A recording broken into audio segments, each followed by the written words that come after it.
Bible says, "Be still and know that I am God." What a beautiful and profound statement that is. It contains the whole essence of spirituality. If you can understand this statement in its entirety, then you don't need to know anything else. It would just suffice to take you towards the goal of enlightenment. Even if you forget all the scriptures that you have read, but if you remember this one statement, you will reach the supreme goal of human life.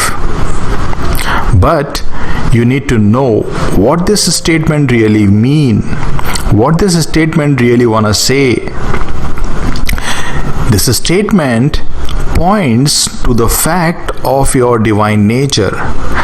It points to the fact of your infinite nature, and at the same time shows you the way. At the same time tells you what you should do to know that you are really God in your essence.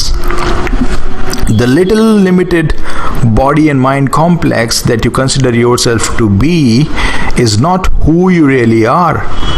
Your existence doesn't at all depend on this body and mind. The truth is just the opposite. The body and mind derives their existence from you. You, who are life itself, infuse life into this body, into this mind. The body and mind are part of nature. They come from nature, and at the time of death, they are dissolved back into nature. But you, the infinite peaceful consciousness, transcends this nature. And by nature, I mean the whole universe. So now let me explain that statement to you. But before I do that, let me just throw some light on the word God. This word God has different meaning to different people. So let me tell you what I really mean by this word God. For me, God is infinite, blissful, peaceful consciousness that pervades the entire creation. When I use the word God, I mean this infinite consciousness that permeates every single part of creation. So, the biblical statement says, "Be still and know that you are God," which means, be still and know that you are the infinite peaceful consciousness. And to experience that infinite nature of yours, it asks you to become still. Still in thoughts, still in emotions. Yes, stillness of the thoughts and emotions is the necessary condition for experiencing the divine within. It's only when you are able to still all your thoughts and emotions can you really know your infinite divine nature.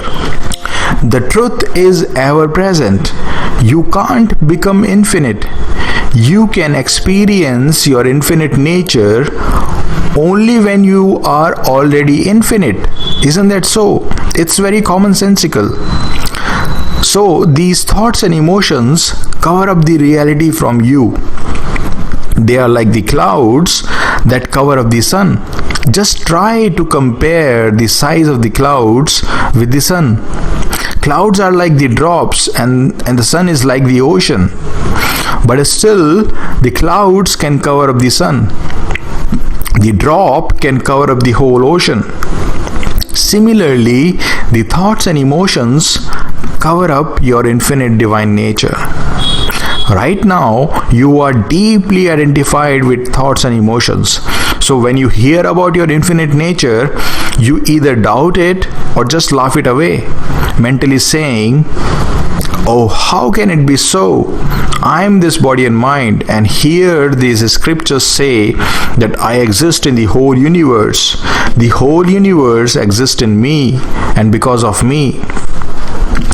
If you are one of those who think that way, then I would like to take this opportunity to tell you that when you recognize your infinite nature, it would seem absolutely natural to you.